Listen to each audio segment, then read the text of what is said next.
We often view over-rehearsing as a preparation problem, but it is actually a processing type error. You pull a skill from automatic back into conscious monitoring right before you need it automatic, which means the last hour of cramming often costs you more than it adds.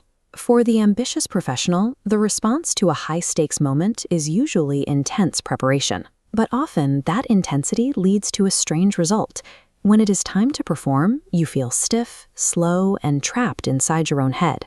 When this happens, most high performers assume they simply didn't prepare enough. They walk away from a choke wondering how they could fail at something they knew cold. This assumption triggers a cycle of last-minute cramming and obsessive script review before the next event, as if more hours of study could prevent the stiffness.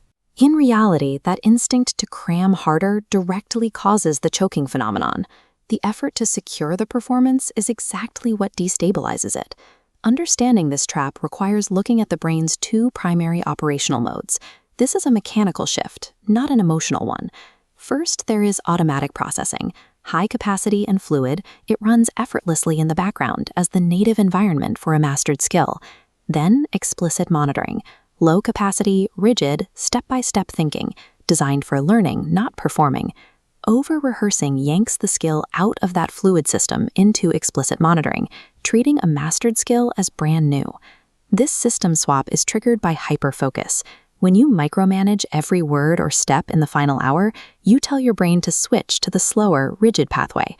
Ultimately, over-rehearsal forces the brain to unlearn its own fluidity, right before that fluidity is required.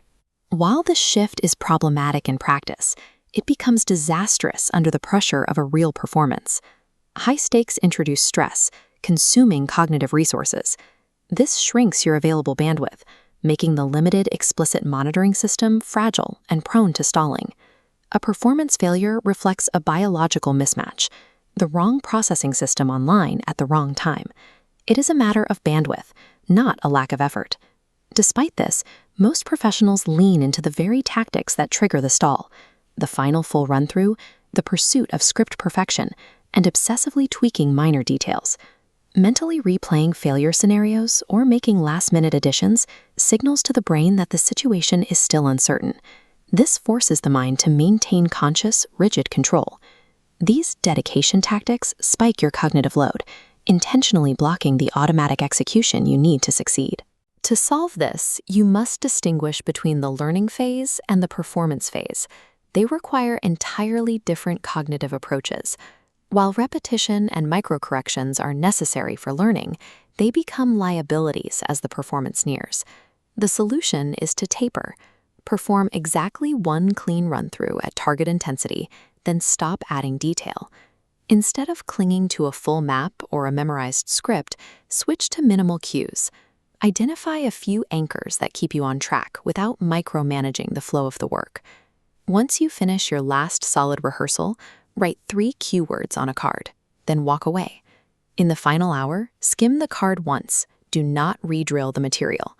Walking away actively trains the cognitive shift from practice mind to performance mind. It creates the necessary space for your automatic skills to take over. If you take one thing from this, before your next high-stakes moment, do one full run-through at performance intensity, then stop adding detail. Switch to 3 cue words on a card and let your preparation do its job.